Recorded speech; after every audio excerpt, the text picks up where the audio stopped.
이 성경을 과학을 모르고 전무한 상태에서 성경을 보면 많은 오류가 잘못이 많아요. 예를 들면 중세 시대 때 갈릴레오 갈릴레이의 지동설의 문제가 있죠.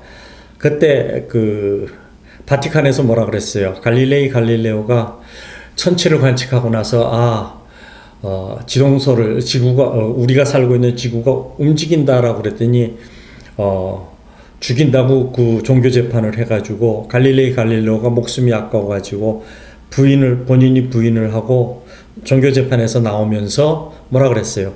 그래도 당신들이 뭐라 그래도 지구는 돈다 그랬잖아요. 그게 이제 대표적인 과학의 문외한이 신학자들이 하는 행태예요. 그리고 이제 또 하나는 20세기까지 이제 무슨 문제가 생겼냐면은 이 우주가 만들어졌을 때 정상우주론이라고 합니다. 태초에 우주는 지금과 같은 형태로 만들어졌다라는 정상우주론이 있었고, 아니다, 태초에 작은 점에서 빛이 펑 하고 빛이 폭발을 해가지고 팽창해 나가는 것, 빅뱅, 그러니까 큰 폭발이 있었던 것이 있다라는 두 가지 이론이 팽팽히 맞섰어요. 그러니까 정상우주론 과학자들이 바라보는 성경은 뭐가 돼요? 설화가 되죠. 그 하나님이 말씀하시기를 빛이 생기라 하시니 빛이 생겼다. 빅뱅을 얘기하고 있는데 정상우주론이 과학적으로 맞다라고 하면 성경이 설화가 되는 게 맞잖아요. 그런데 빅뱅 입장에서 성경을 보면 성경 말씀대로 되어 있는 거 아니에요? 그게 20세기까지 딜레마였어요. 그런데 1929년에 천문학자 그 에드윈 허블이 그 윌슨산 천문대에서 은하를 관측하고 있다가 보니까 은하가 오늘 관측했던 은하와 한 달 후에 관측했던 은하가 더 멀어졌어. 그러니까 이게 왜 멀어졌는가 하는 과학적인 것은 너무 어렵기 때문에 그 파동의 문제가 있는데 파의 문제가 있는데 설명을 하지는 않겠습니다. 과학적으로 여기에 있던 별이 더 멀어졌어요. 그게 발견이 된 거예요. 그 얘기는 뭐예요? 이 우주가 이렇게 팽창을 하고 있다라는 건데 시간을 돌리면 어떻게 됩니까? 이렇게 축소가 돼서 한 점으로 모이고 있잖아요. 그런데 한 달 전과 한 달 후에 별이 멀어졌어. 이거 팽창하는 게 보이는 거예요. 그래서 정상우주론이 거기에서 이제 틀렸다라는 게 증명이 된 거예요. 그래서 1931년에 아인슈타인이 우주는 무한하고 정적이다라는 당시에 그 아인슈타인이 주장했던 것이 틀려서 아인슈타인이 그 후에 내가 잘못했습니다 하고 사과를 합니다. 그러니까 이렇게 과학을 알고 그 성경을 보면 성경이 더 프로분이 되는 거예요. 야, 이게 5,000년 전에 쓰여진 것에 벌써 지구가 이 우주가 팽창하고 있다라는 것, 빛이 떴다는 게 과학적으로 맞아 들어간다는 것이 과학적으로 프로분이 되잖아요. 그러니까 또 하나 여러분들이 과학적으로 성경을 과학의 지식이 없으면 성경을 보면 오해하기 쉬운 게 뭐가 있느냐면 여호수아가 그 가나안 땅 정복할 때 그 전쟁 중에 보니까 낮에는 전쟁을 이기는데 밤이 되면은 전쟁을 불리하게 되는 거예요. 워낙 그 현지인들이 밤에 지형이 밝기 때문에 이스라엘 백성들이 전쟁하기에 불리한 거예요. 그러니까 여호수아가 그 이스라엘 사람들이 있는 앞에 하나님 앞에서 하나님 이 해와 달을 멈춰 주십시오. 그랬더니 해와 달이 멈췄다고 그랬잖아요. 그러면 과연 해와 달이 멈출 걸까요? 성경은 여호수아가 그렇게 얘기했어요. 그런데 실제 멈춰진 것처럼 보인다고 되어 있어요. 그러면 이게 멈췄다라는 얘기는 뭐예요? 지구가 자전과 공전을 하고 있기 때문에 자전과 공전을 하다가 섰다라는 얘기 아니에요? 그렇죠? 그래서 뭐 어떤 뭐 창조과학에 있는 사람들은 지구의 축이 그때 틀어졌다는 얘기, 그건 헛소리예요. 왜냐하면 그때와 그 전후의 기온이 그럼 많이 바뀌어야 돼요. 아주 심각하게. 자전이 없었던 지구 축이 틀어졌다라는 얘기는 기온이 바뀌기 때문에 엄청난 기온의 변화가 있어야 되는데 과학적으로 맞질 않아요. 그러면 그 얘기는 뭐예요? 태양으로부터 오던 빛이 지구가 계속 이렇게 돌고 있으니까, 자전을 하고 있으니까 빛이 휘어서 한 곳에는 태양이 같은 곳에 있는 것처럼 보일 거 아니에요. 그러니까 빛이 휘었다라는 얘기 아니에요. 우리가 아는 상식은 빛은 직진한다라고 하잖아요. 아니에요. 빛은 직진하지 않습니다. 보편적으로 보면 직진하는 것처럼 보이지만 중력장에 강력한 힘이 있으면, 어떤 힘이 있으면 빛은 휩니다. 그래서 여러분들이 인터스텔라 영화를 보면은 거기에 그 블랙홀의 모양이 이렇게 쫙 나오잖아요. 그게 빛이 휘어 있는 모양이에요. 그러니까 중력장에 의해서 빛이 휜다라는 얘기가 이제 그 인터스텔라에도 나오지만, 이게 1900 초에 어떤 일이 있었냐면은 한 과학자가, 과학이에요. 과학자가 이제 개기일식이 일어나는 거예요. 개기일식. 요즘은 개기일식이 일어나면 그 이제 관측을 많이 합니다. 개기일식이 일어나면은 지구가 있고 태양이 있는데 이 사이에 달이 들어와서 이 태양을 가린 거 아니에요? 그렇죠? 그런데 지구와 태양 사이에 태양 뒤편에 별이 하나 있어요. 그러니까 우리 눈에는 보이지를 않아요. 이게 이제 공전을 하다가 보면은, 이렇게 공전을 하다가 보면 어느 순간인가는 이 별이 보이는 때가 있는데 안 보이는 때도 있거든요. 그러니까 어느 순간에 이렇게 봤을 때 개기일식이 일어나면은 이 뒤에 있는 별의 위치가 우리가 알고 있을 거 아니에요. 이게 공전을 하니까. 근데 그 위치에서는 그 별이 태양 뒤에 들어가 있는데, 남태평양에 가서 개기일식이 일어난다니까 천체 과학자가 가서 관측을 했어요. 했더니 태양 뒤에 있는 별이 보이는 거예요. 그러니까 지구가 있고 태양이 있고 그 뒤에, 태양 뒤에 별이 있는데 이 별이 보이면 안 되잖아요. 태양 뒤에 있으니까. 이 달에 가려 있으니까. 근데 이 별이 보이는 거예요. 이 별이 이렇게 우리 눈에 휘어서 보이는 거예요. 그래서 그때 20세기 초에 빛이 휘는구나 라는 것이 발견이 됐습니다. 그러니까 빛이 휩니다. 그러니까 하나님의 강력한 힘에 의해서 우리 눈에는 해가 멈춰 있는 것처럼 보일런지 모르지만 그 태양빛에서부터 우리 쪽으로 오는 것이 하나님의 힘에 의해서 빛이 휜 거예요. 그러니까 그런 것들이 성경에 이렇게 묘사가 되어 있다고 해요. 그때 사람들 눈에는 별이, 태양이 멈춰 있는 것처럼 보였지만 태양은, 우리 지구는 계속 자전을 하고 있어서 변화하고 있는데 이스라엘 백성들의 전쟁을 위해서 그때 그 순간 유대 땅에만 보이는 태양빛은 휘어서 간 거죠. 그러니까 하나님이 역사하셨다라는 것이 나타나는 것입니다. 그러니까 과학의 눈으로 그 성경을 보면 그런 재미있는 것들이 있어요. 그러니까 그 전에는, 우리가 과학이 발달되기 전에는 알 수가 없었던 거예요. 그러니까 여러분들이 여기서 알 수 있는 것이 뭐냐면, 과학을 점점 더 알고 성경을 보면 성경에 심오한 것들이 보인다고요. 우리가 2000년 전에는 전혀 보이지 않던 성경의 지식들이 이제는 점점 보이는 거예요. 그러니까 아인슈타인이 그랬다고 그랬잖아요. 우리가 이 세상에 대해서 0.01%나 알까요?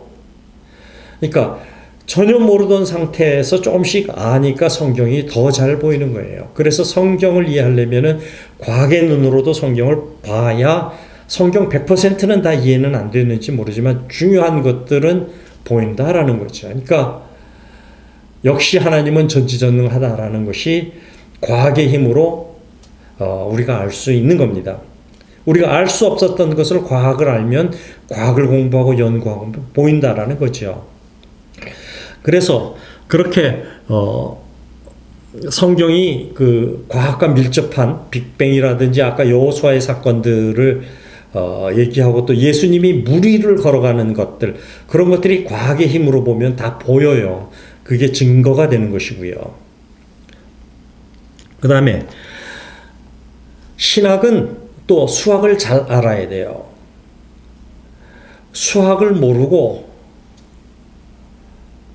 성경을 보면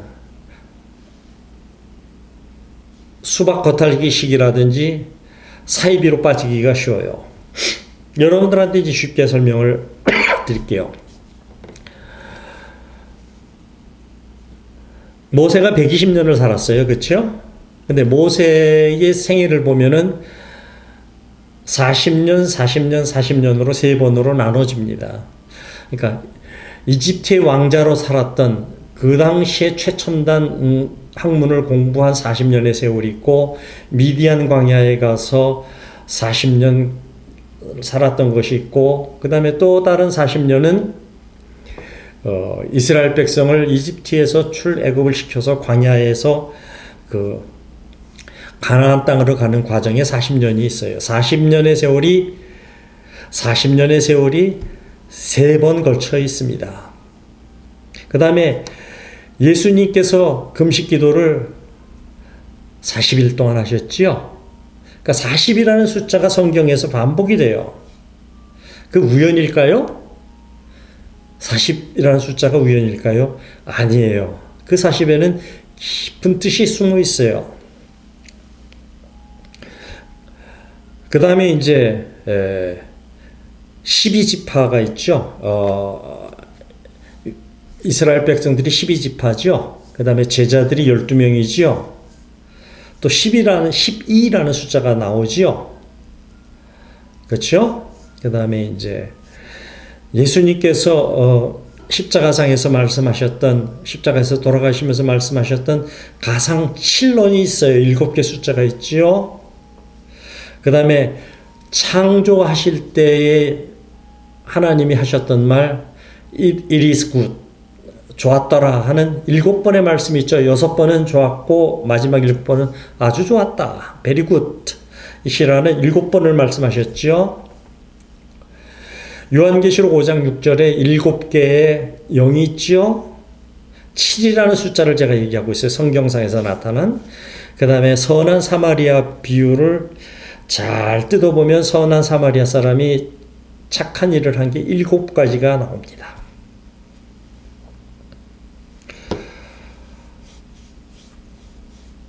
어떤 생각이 들지 않으세요? 40이라는 숫자가 성경에 나오고 12라는 숫자가 나오고 7이라는 숫자가 나온다.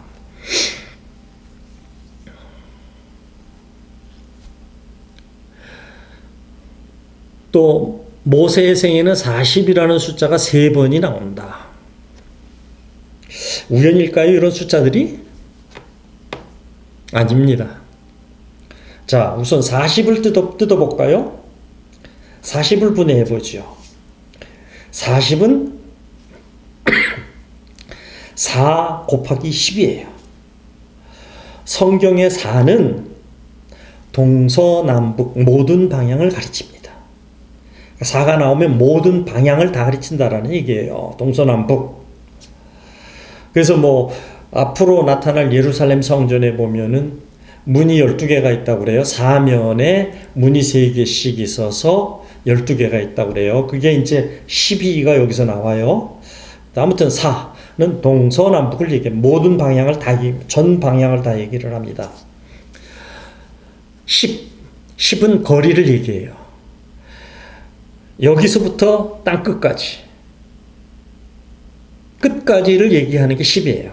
성경에서 열을 얘기한다 그러면 10이에요. 그러니까 예수님이나 모세의 그 40이 뜻하는 게 뭐냐면 모든 방향의 끝까지 다 하신 것을, 이 세상의 모든 것을 다 하셨다라는 것을 뜻하는 거예요. 40을 뜻하는 게 이 세상의 모든 것 다, 모든 방향으로 끝까지 다. 너희가 땅 끝까지 복음을 전하라 할 때 그게 이제 숫자로 표현하면 10이 돼요. 끝까지. 그게 40의 뜻이에요. 3은 성부, 성자, 성령을 얘기해요. 그래서 아까 예루살렘 새 예루살렘에 보면 성문이 12개라 그랬죠? 사각으로 성부, 성자, 성령, 성부, 성자, 성령. 한 면이 성부, 성자, 성령으로 해서 모든 것이 성부, 성자, 성령의 하나님으로 가득 찬다라는 것을 모든 방향으로 그것을 뜻하는 겁니다. 그래서 그게 12지파예요. 4 곱하기 3 아닙니까? 모든 방향의 성부, 성자, 성령이 다 있다라는 거예요. 어느 방향이나. 동서남북 어디나 성부, 성자, 성령께서 다 계신다라는 것을 얘기하는 게 12입니다. 7은 완전 숫자예요. 그러니까 예수님께서 성경에서 7원을 일곱 말씀을 하셨잖아요. 완전한 말씀을 하신 거예요. 그 다음에 17개의 영이 있다. 완전함을 얘기를 하는 겁니다. 그러니까 여러분들이 성경을 보실 때 숫자가 반복이 되면 3번이 반복이 되면 성부, 성자, 성령을 얘기한다라고 이해하시면 돼요. 4번을 얘기하면 모든 방향으로 다. 그래서 아까 돌아가서 이웃을 사랑할 때 오른쪽 뺨, 그 다음에 겉옷, 오리 3번을 얘기했잖아요. 성부, 성자, 성령의 완전함을 얘기를 하는 것이고, 그 다음에 달라고 하면 다 줘라 하는 마지막 할 때 내 얘기는 모든 방향을 다. 그러니까 어디든 다 그렇게 예외가 있을 수 없다라는 것을 뜻하는 게 바로 그 숫자입니다. 그래서 말씀도 그렇게 하시지만 그 안에 숨어 있는 수학의 수로 또 말씀을 하고 있어요. 완전함을 말씀하고 있는 거죠. 그 다음에 이제 구원파라든지 이런 이단들이 얘기하는 여러분들이 잘 아시겠지만 14만 4천 명 있죠. 요한계시록 7장 4절에서 8절, 그 다음에 14장에서 1절 3절에 나와 있는 14만 4천 명, 그 다음에 각 지파에 12,000명씩 구원이 된다. 이것을 상징적인 수라고 얘기를 해요. 신학적으로 얘기를 하면, 신학에 들어가서 주석들이 공통가들의 견해가 뭐냐면, 이건 상징수다. 근데 왜 어떻게 상징하고 있는지는 몰라. 왜냐하면 수학을 모르기 때문에. 수학을 알면 이 숫자들이 눈에 보인다고요. 어떻게 상징화가 되어 있는지. 그래서 주석을 보고 신학서적을 보면은 이거는 12지파에 12,000명씩 해서 14만 4천이다. 구약의 12지파와 신약의 12사도에 여기에 충만한 숫자를 상징하는 1000을 곱한 숫자인 것이다. 그래서 상징수다라고 얘기하는데, 그게 상징수는 맞아요. 맞는데 과연 그럴까요? 14만 4천을 분석을 해보면은 12, 3 곱하기 4가 나오고 3 곱하기 4에 자승 2라는 숫자가 나오고, 그 다음에 1000은 10의 3승이에요. 그렇죠? 3 곱하기 4에 2승 곱하기 10의 3승이 14만 4천입니다. 자, 제가 아까 얘기한 것으로 돌아가지요. 12, 3과 4, 모든 방향의 성부, 성자, 성령이 있습니다. 라는 게 10이잖아요. 그것을 2는 뭐예요? 강조한 거예요. 강조. 자, 모든 방향의 성부, 성자, 성령이 있다라는 것을 강조를 하고 있어요. 두 번이면 반복이면 강조거든요. 거기에 이제 10을 제가 아까 뭐라 그랬어요? 땅 끝까지 숫자라 그랬잖아요. 거기에 3의 성부, 성자, 성령의 숫자가 들어가 있는 거예요. 그러니까 이 세상 땅 끝 모든 방향에 어디 끝까지더라도 거기에 구원받은 사람들은 있다라는 거예요. 14만 4천 명만이 아닌 14만 4천이 뜻하는 이 세상 땅끝까지 하나님을, 예수님을 진실로 믿는 사람은 다 구원받은 자다라는 숫자가 14만 4천이에요. 우리가 생각하는 단순 14만 4천이 아니라 거기에는 모든 방향의 성부, 성자, 성령이 계시고 그것을 한 번 더 강조해주고 땅끝까지를 성부, 성자, 성령의 3승으로 해서 나온 게 14만 4천이에요. 그러니까 이렇게 해석하면 완전한 상징수죠. 그러니까 이 숫자가 뜻하는 것은 뭐예요? 이 세상에 누구라도 예수님을 믿고 구원받으면 다 구원받은 자다라는 얘기예요. 그 숫자가 단지 우리가 인간적으로 아는 숫자 14만 4천이 아니라는 얘기죠. 그러니까 이런 수학을 가지고 성경을 보면 그게 이해가 돼요. 그러니까 그런 수학적 개념이 없으니까 이건 상징수예요, 이렇게만 얘기를 할 수밖에 없어요. 그러니까 수학적으로 보면은 그게 아니에요. 3 곱하기 4의 자승, 그 다음에 10의 3승의 숫자가 14만 4천이다 라는 얘기예요. 그러니까 이런 숫자, 수의 개념들이 이 성경 안에 들어가 있습니다 라는 것을 얘기를 하는 거예요. 그 다음에 또 신학은 문학에 능통해야 돼요.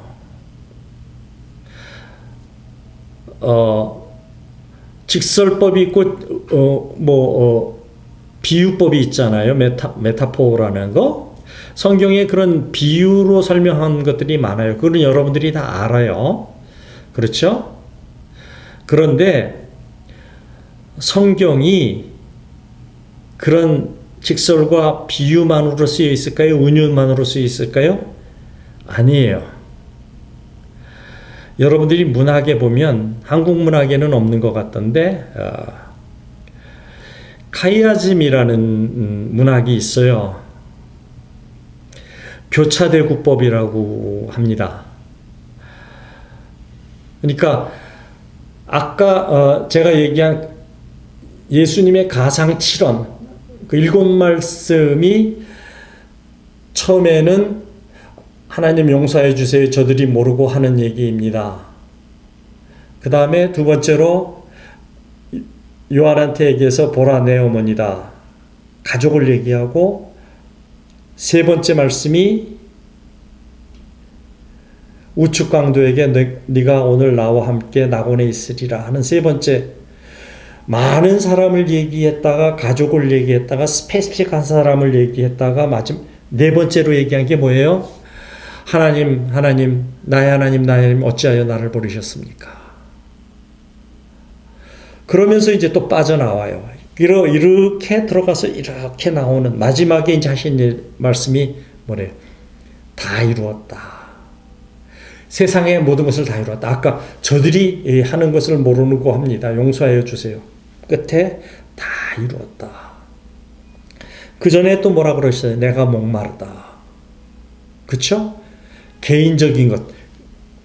예수님의 어머니와 자기의 개인적인 것을 얘기하시고, 이런 식으로 들어갔다가 클라이막스에 다르고 또 보편적으로 빠져나오는 이런 방법이 카이아즘인데, 성경에 이렇게 쓰여 있는 부분이 많습니다.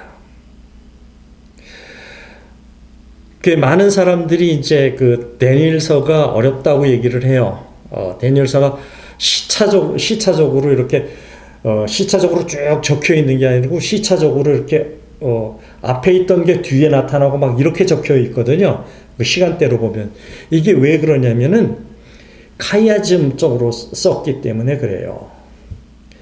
그래서 교차대구법을 모르고는 이 다니엘서를 보면 어렵게 느껴지는데, 이 카이아즘을 보고 다니엘서를 보면은 머리에 딱 들어옵니다.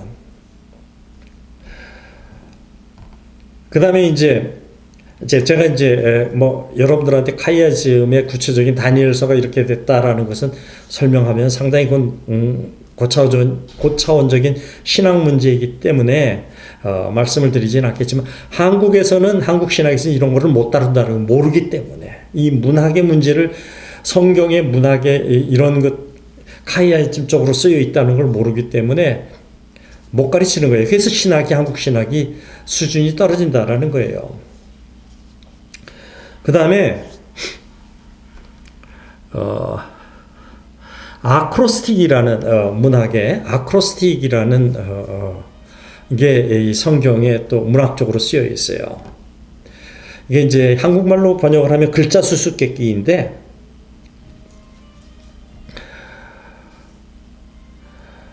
이 아크로스틱, 특히 원어를 이 글자 수수께끼를 모르고 성경을 보면은 성경의 깊은 뜻을 알 수가 없어요.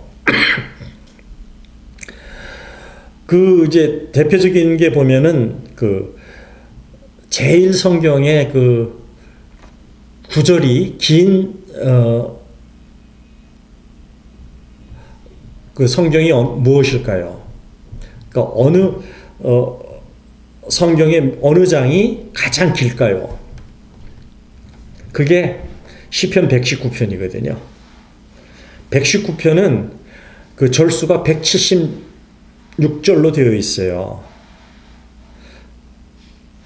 그게 제일 길거든요. 근데 이게 이제 대표적인 글자 수수께끼, 아크로스틱이라는 용법에 의해서 쓰여져 있는 거예요. 한 번도 그런 얘기를 여러분들이 들어본 적이 없은 얘기인데,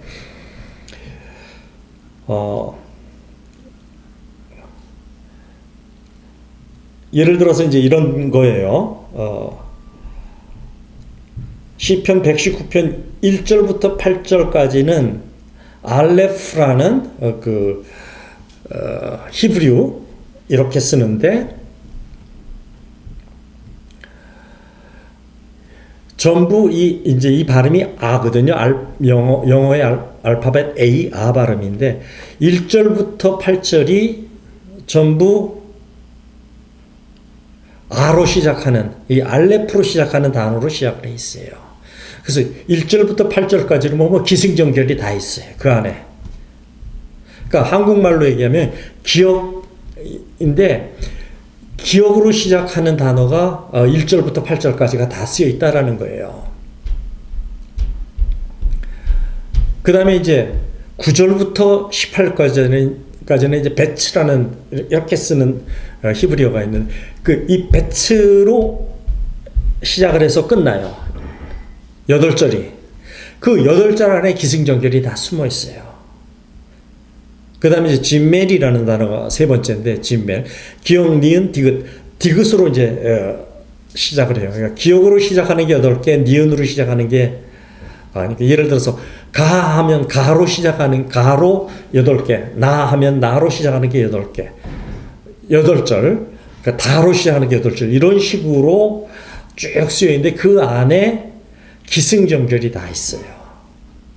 그러니까 그런 거를 이제 아크로스틱이라고 하는데, 글자의 수수께끼인데, 이것은 원어를 모르고서는 그 뜻을 정확히 그 성경 말씀을 해석할 수가 없다고요. 그 이제 잠언 31장 10절에서 31절도 마찬가지로 쓰여 있어요. 왜냐하면 그 히브리어가 자음이 22개의 자음이 있는데, 이제 끝에 가면은 이제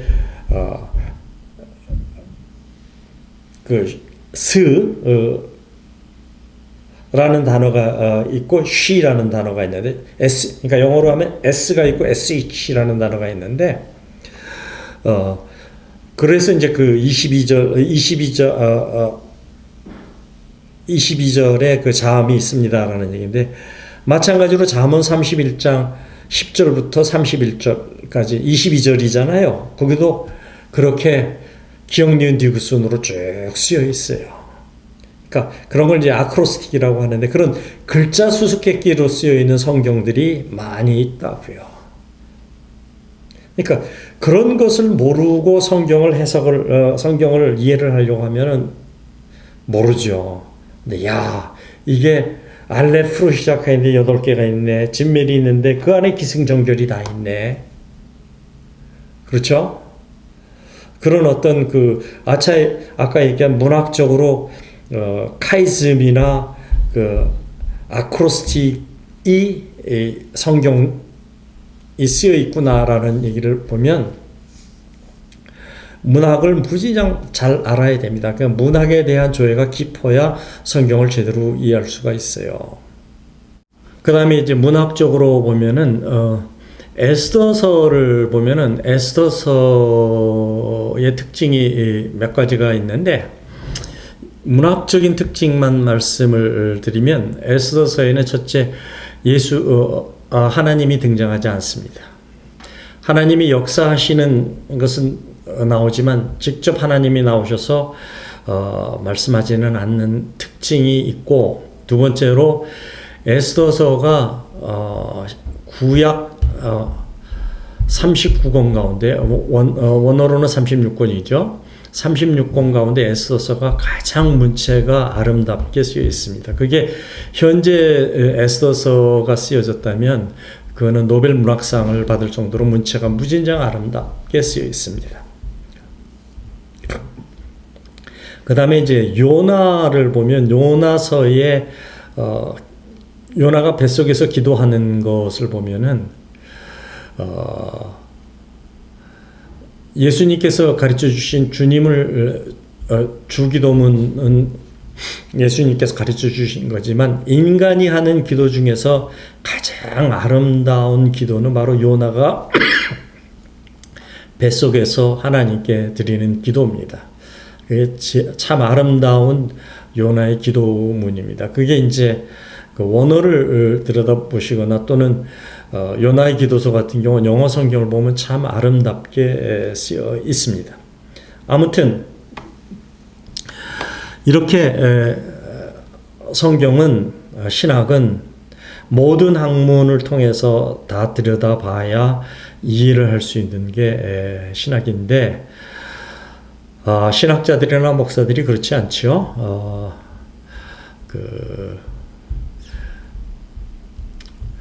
보통 보면은 학문을 하는 사람들은 기초 학문은 고등학교 때까지 학문이 기초인데 고등학교 때까지 뛰어난 학문을 가졌던 사람들이 목사가 되는 경우는 적은 것 같아요.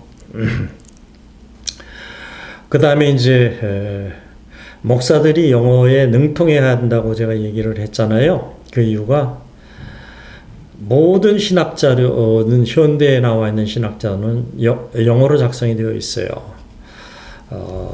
그래서 이것을 번역하는데 한국말로 번역하는 데는 상당히 한계가 있습니다. 번역을 하지 못하는 영어로 쓰여진 신학서적들도 있습니다. 그래서 목사가 되려면은 영어에 잘하는 정도가 아니라 능통해야 하는데 영어가 능통할 수 있는 기본 소양은 언제 갖춰집니까? 고등학교 때까지 갖춰지죠.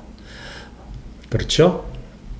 고등학교 때까지 영어를 잘 못하는 사람이 끝에 가서 영어를 잘할 수 있는 것은 극히 드물어요. 뭐 없는 건 아니겠지만, 그래서 그런 목사들이나 신학자들은 영어에 능통해야 하는데 한국은 그렇지 못한 실정입니다. 그 다음에 목사들은 이 정치적인 사고와 정치에서는 멀어져야 됩니다. 아까 얘기하는 제가 무슨 목사 얘기를 했지요.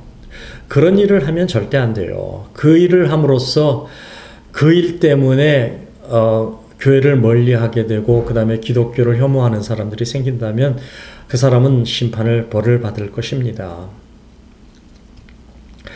제가 여기서 쇼킹한 일을 한번 겪은 적이 있었는데 캐나다 교회를 다니면서 그게 2005년 때 일이었어요.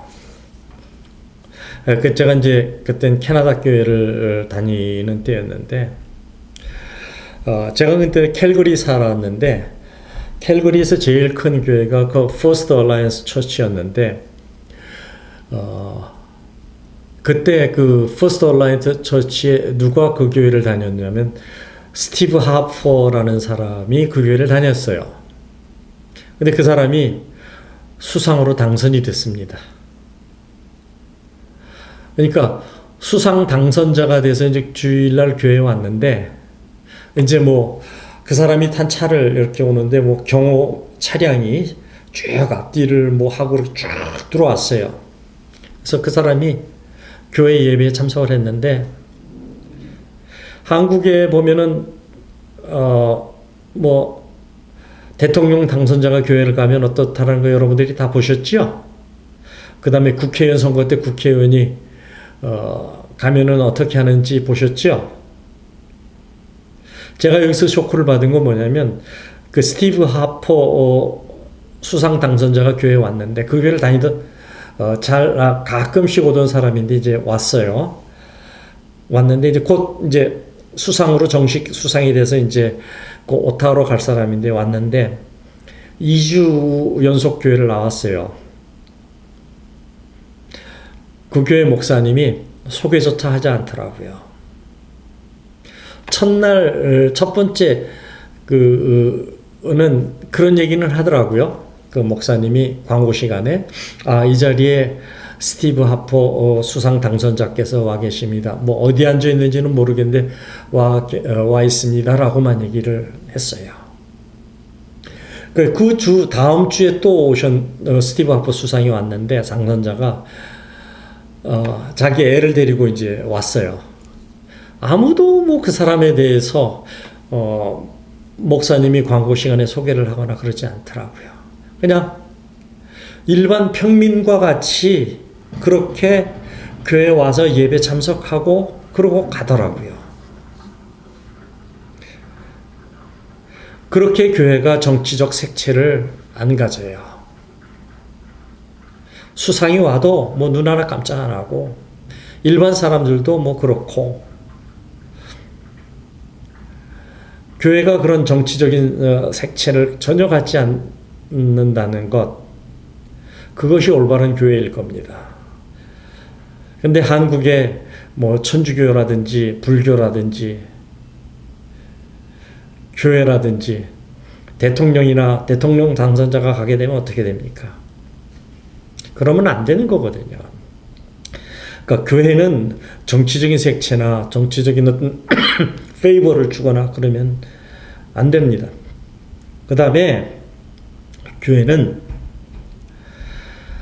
제가 일전에도 얘기를 했잖아요. 주일날 일을 해야 되는 사람들이 있다고. 주일날 근무를 해야 먹고 사는 사람들이 있습니다. 그러면 그 사람들은 교회 어떻게 가야 됩니까? 그러니까 주일과 같은 예배를 토요일날 저녁에 드릴 수 있게끔 하면은, 주일날 갈 수 없는 사람은 토요일 저녁에 교회 가서 예배를 보고 하고, 주일날은 일터에 가서 일을 하고, 그렇게 교회가 주일이라는 것에 대해서 얼매이지 않아야 합니다. 그런데 한국 교회는 뭡니까? 주일 성소를 아주 목숨같이 여기잖아요.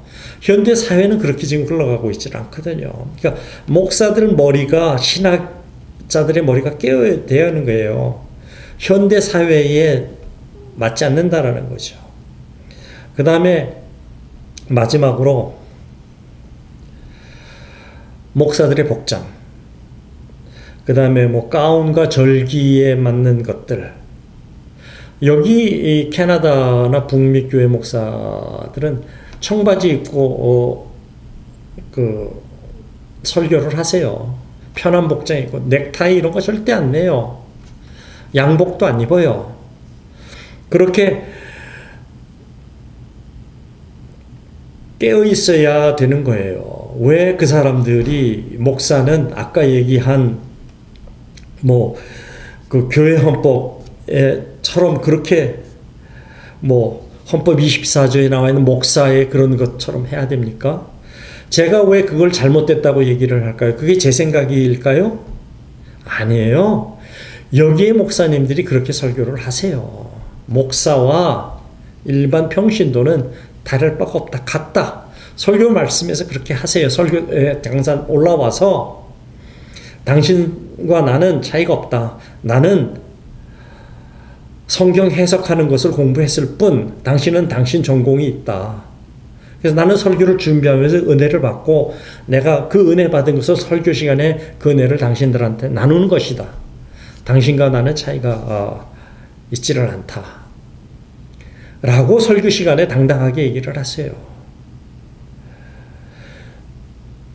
그러니까 그게 한국의 신학의 문제이지요.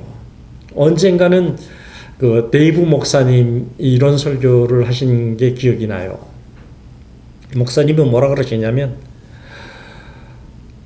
이제 주일날 이제 설교를 하시니까 이제 애들이 이렇게 봤다가 그 데이브 목사님이 참 선하게 생겼어요. 근데 슈퍼마켓에 갔는데 그 교인 애들 어린애들하고 이렇게 맞닥뜨렸어요. 데이브 목사님 부부하고 그 슈퍼마켓에 가서 쇼핑을 하다가 근데 애들이 뭐라 그런 줄 아세요? 아이고 저기 예수님 오셨다. 그러니까 데이브 목사님이 그 얘기를 듣고 그 다음 주일 강대상에서 설교하실 때 뭐라 하셨냐면 아이들이 나보고 그렇게 얘기하는 걸 보고 내가 큰 잘못을 하고 있구나. 내가 하나님한테 무진장 잘못을 하고 있구나. 회개를 하시더라고요. 나와 여러분들은 차이가 없는데 아이들이 보고 나를 예수님인 것처럼 생각을 하게 한 내가 잘못한 겁니다. 그런 목사들이 한국에 있나요? 있겠죠. 있으면 좋겠어요. 그게 지금 오늘날 한국 교회와 북미 교회를 큰 차이가 있게 한 것입니다. 그래서 한국의 목사와 신학자들은 반성해야 돼요. 그러니까 한국 교회가 지금 교인 수가 줄고 있지 않습니까? 자, 다음에는 제가 이민으로 되돌아가서 요즘 최근에 만난 젊은 이민자가 있어요. 한 2달 전에 했는데 상당히 제가 그분들을 보고 많은 것을 느꼈어요. 그 느낀 것에 대해서 제가 다음 주에 말씀을 드리려고 합니다. 그리고 나서 그 후에는 다시 가나안 성도에 대해서 말씀드리도록 하겠습니다. 감사합니다.